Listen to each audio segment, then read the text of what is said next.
Market secondary bigger crash incoming after this very large day from the China versus Trump, everything that was kind of going on. Are we going to be expecting more push downs?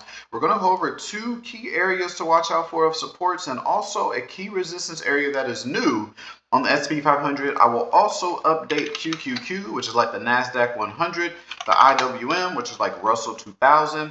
We're also going to go over gold, which is showing strength, silver, which is showing strength. Then also we're going to go over the bond market as well. And I'll probably just add a couple other stocks in there. Make sure you guys smash the like button and subscribe if you are new. This is mainly over the whole market view in general, okay? Other stocks are cool, but if you have the whole view of the market, it helps a little bit better with the other stocks. So the S&P 500, as y'all know, we had that push down off of all the China and Trump stuff. And global markets tumble as Beijing imposes new ban on U.S. shipping, and dissent vows China will be hurt the most if it doesn't surrender. So we're just having some kind of news going back and forth with China, USA. That's kind of what the market dropped. If this escalates and if they actually go through with a lot of stuff with the tariffs and everything, we're just probably going to see more drops. Because if you know, we need bigger news to have drops like this. We can't just really have drops like this without bigger news that kind of just shakes up the market. So the more news we have that's on the bad side, the more drops we will have. But what can also be early signs is if we break two of these support areas that I'm watching out for very closely. So 652.90 and 649.55 are two key areas on the S&P 500 that if both of these break, we're going to start looking for the S&P 500 to come down here to about the 640s if we start breaking these support levels. So that means on other stocks, what would I be more focused on? I'll be focused more on like put options and more downside type of plays. But if we hold these support areas and we actually break this resistance level right around 66180, if we start testing that resistance level, we actually might see SPY start to go back up to around the 668s to 670s until it gets back up to its next resistance area, and we might try to even break back to all-time highs. But the first key sign of that is if we start breaking that 66180 area of resistance on the S&P 500. So that's going to be very crucial, and these are the levels I'm kind of watching out for on the S&P 500. Then we go over the 𝐶𝐭, which is like the NASDAQ 100. Your resistance on the NASDAQ is right around 685. So 685, we can write that out right now on the chart. And then our support area is 590.45 and also 587.50, okay? That orange level is for the Discord. As y'all know, we took some profits off of gold, as y'all know, about 115s. We already brought more silvers already. We already took more profits off silver, over 15% gains. We're looking for silver to reach all-time highs. Remember I told y'all on silver of what I'm looking out for. We literally did the play today. So make sure you guys smash the like button, subscribe if you're new, and also make sure you join the Discord, first thing in that description, to get access to these, because right now it is the time, man. So these are our two supports watching out for 𝐶𝐭. And off that 590.45, we literally touched that perfect today. Look at that. This is why you never miss a video. A1 levels always. Let me know any of the stocks you guys want me to go over. I might post 2 stocks today, or maybe just a bigger video right around like 6 p.m. Central Time. Probably just one more video at 6 p.m. Central Time, but any better.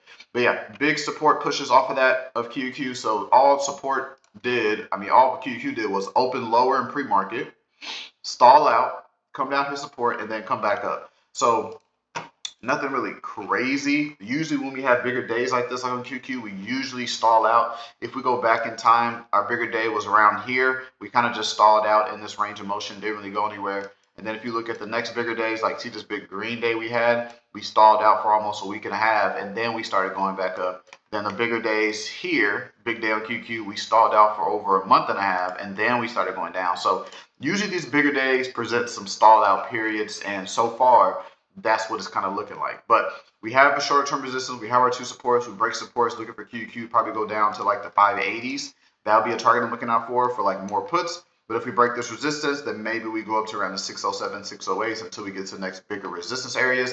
And I might even try to play calls early for all-time highs if we start breaking that 685. We'll see. Because last time we played calls at 𝐶𝐭, we actually got calls here because we wanted 𝐶𝐭 to go back to all-time highs, and it did that. And we took our profits here. We had 𝐶𝐭 calls. So just kind of felt like the market was getting a little softer. Good thing we did, because this thing just probably wiped out a lot of calls. Okay, so let's go to IWM, which is like the Russell 2000. Let's update levels on the Russell 2000. Big, decent push off the Russell 2000. I would say our current support area on Russell 2000 is right around 238.35. And then our resistance level is right around 246.05. So these are our 2 current areas for Russell 2000.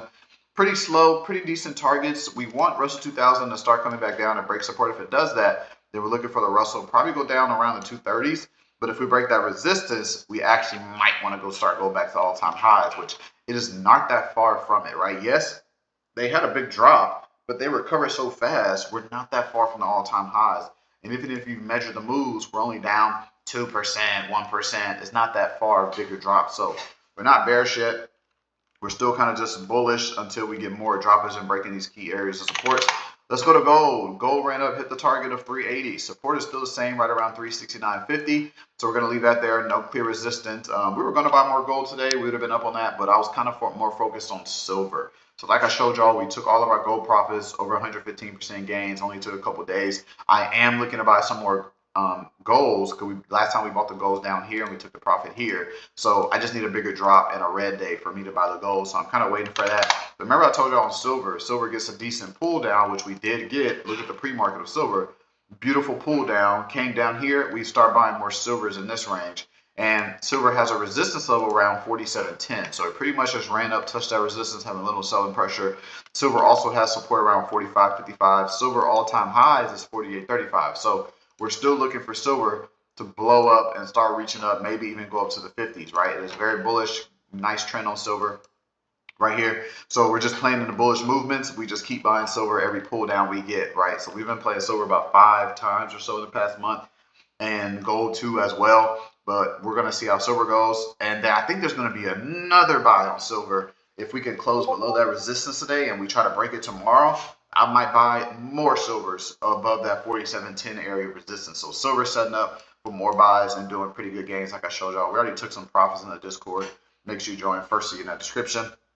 And then that's gold and silver. And then TLT trying to show a little strength, but not too much. Okay, we have resistance around 90.85. We haven't broke that yet. Today's high was right around 90.75, so about 6 cents away from that. So no real big anything happening on TLT. I think a big buys are coming on TLT pretty soon. We just wanted to get out of this like little slow motion that it's been having around this bottom area. We wanted to start actually showing strength that it wants to go up. We don't have that just yet, but it could be kind of cooking soon. That's the bond market. And like a lot of other stops, Nvidia dropped today, AMD dropped, Tesla had a little pull downs, Apple little pull downs. Nothing really crazy going on today with the market since those bigger drops that we had on Friday. We kind of just been a little slow, no real big movements, anything like that. You can look at like Microsoft and so much more.